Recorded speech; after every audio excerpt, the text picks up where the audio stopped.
안녕하세요. 김광삼의 찐꼭 TV 김광삼 변호사입니다.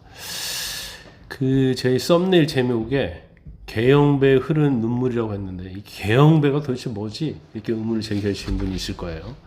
근데 이제 그 부분은 제가 뒤에서 설명을 하고요. 설명을 하기 전에 우리 현 어떤 정치 상황도 관련이 있고 또 시대를 초월해서 우리들이 정말로 반드시 명심해야 할 그런 내용들, 우리가 정말 깨달아야 할 그런 내용이 있어서 여러분에게 전달을 해드리고자 합니다. 그래서 결론적으로 개영배와 관련된 부분은 제가 뒷부분에서 설명을 해드리도록 하겠습니다. 일단 1936년에 실시된 독일 의회 선거에서 히틀러의 나치당이 집권당이 되는데 득표율이 몇 퍼센트인지 아십니까? 98.8%로 득표를 해서 집권당이 됩니다. 그러면 결과적으로 독일 국민의 절대 다수의 지지로 이전에도 없었던 전대미문의 권력을 거머쥔 총통 히틀러가 탄생하게 되는 거예요. 근데 그때 히틀러가 법관들이 어떤 명령을 했는지 아세요? 만약 그대들이 총통의 자리에 앉아 있다면 어떻게 판결할 것인지를 생각하고 재판하라. 너희들이 총통이라고 생각하고 판결하라는 말이에요. 그럼 결과적으로 이제 총통이 요구하는 거, 총통이 생각하는 대로 판결을 하라는 거죠. 법과 정의, 양심, 증거에서 하라는 게 아니고 총통이 생각하는 대로 판결을 하라, 이런 말이에요. 근데 그 당시 국민의 98.8%를 얻었기 때문에 사법은 어쩔 수 없이 이 권력 앞에 무릎을 꿇을 수밖에 없죠. 히틀러는 법 위에서 군림을 합니다. 결국 삼권 분립은 완전히 무너진 거예요. 그래서 희대의 살인마인 히틀러에게 입법권, 행정권에 의해서 사법권까지 이제 통째로 안겨준 결과가 된 거예요. 결과적으로 어떤 결과가 됐죠? 수백만의 유대인, 600만이라고 하죠. 집단 학살이 있었고 제2차 세계대전이 일어나서 참패를 겪게 됩니다. 그런데 그때 이제 자기들이 나치당을 뽑은 거에 대해서 후회를 했지만 이미 때는 늦은 거예요. 저들은 히틀러, 나치당을 악마 아닙니까? 악마를 천사로 착각한 겁니다. 그래서 악마가 빛나는 어떤 천사의 가면을 쓰고 나타나서 고린도 후서에 보면 악마는 빛나는 천사의 가면을 쓰고 나타난다, 이런 게 성경 글귀에 있어요. 그래가지고 그때 독일이 엄청난 과오를 저질렀고 지금도 굉장히 뉘우치면서 살고 있잖아요. 그런데 우리가 생생히 경험하고 있는 정치 현실과 좀 비교할 수도 있을 것 같아요. 대통령 파면이라는 어떤 극한 사태가 벌어졌는데 이거 끝까지 가봐야만이 알겠다는 이러한 것들, 그리고 어떤 극단의 어떤 독선이 활개를 치고 그리고 극단의 독선을 또 부르는 이런 반전의 역사가 어떻게 보면 우리를 지배하고 있다는 거죠.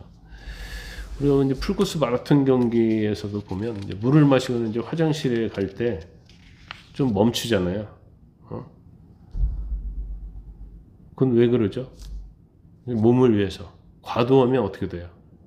쓰러지거나 죽거나 하기 때문에 그러는 것인데, 자유민주국가의 정치 행로도 마찬가지로 봅니다. 그 멈출 점으로 계속 극단적인 질주와 또 반진이 되면 결과적으로 파멸의 길로 직행할 수밖에 없다. 절대 권력이라는 것은 민주국가에 있어서는 안 되는데 그런 것들이 탄생하면 결국 파멸의 길로 갈 수밖에 없다. 저는 그렇게 봅니다. 결국 절대 권력자인 히틀러의 종말이 뭐였죠? 패전하고 자살이었잖아요. 우리가 이제 발을 정자 있잖아요. 발을 정자. 그 발을 정자에서 이걸 분석해 보면 이제 위에가 일이죠. 하나일. 이게 이제 하늘이라는 거고 밑에가 멈춘다는 자의 지자예요. 지자. 그래서 멈출 수 있어야 한다는 거죠.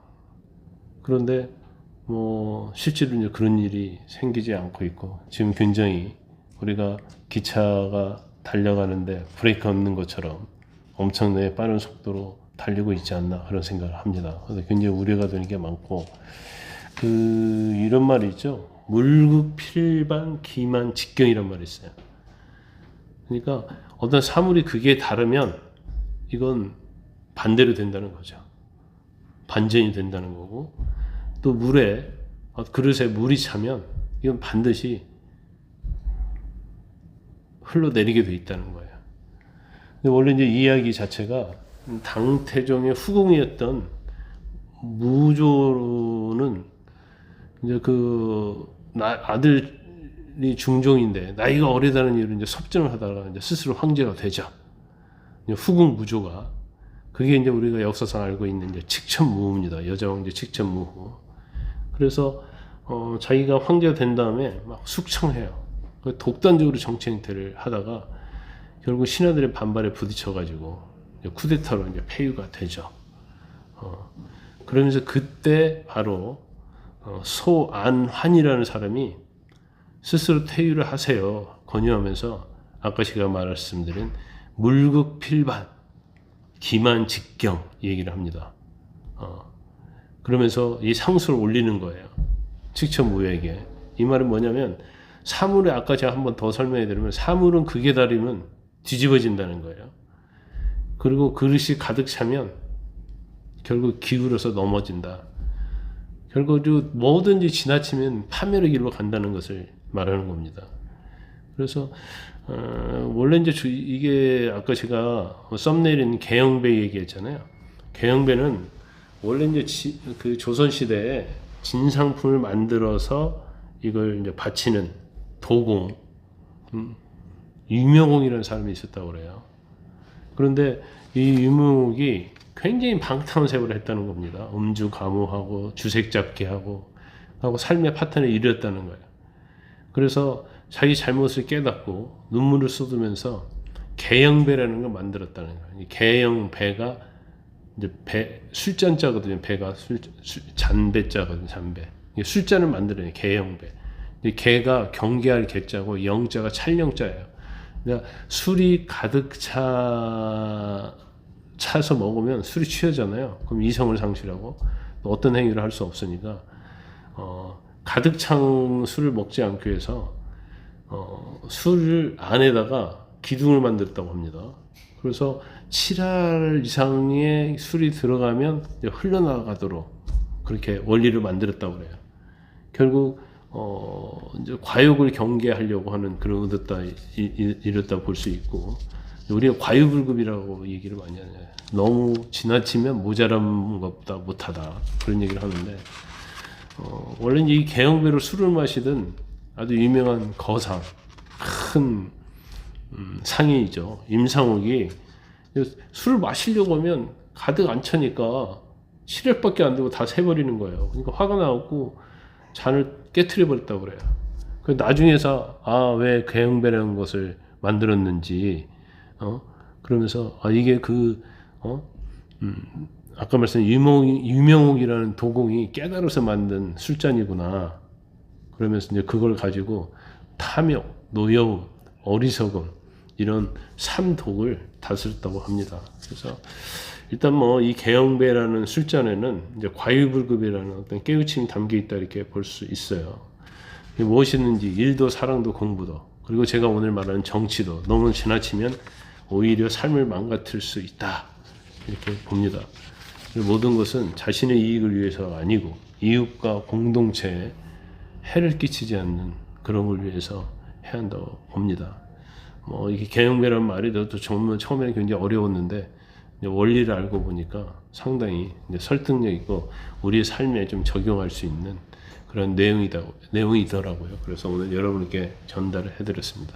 제가 약간 정치와 믹스를 하다 보니까 듣는 분들이 좀 어려울 수도 있고 아니면 잘 알아듣는 분도 있을 겁니다. 히틀러가 나오고 개영배가 나오고 그 결과는 어떻게 됐고 한번 곰곰이 생각해 보시고 말이 어려운 것 같으면서도 생각해 보면 아마 다 여러분들이 이해하실 겁니다. 오늘 영상을 시청해 주셔서 대단히 감사합니다.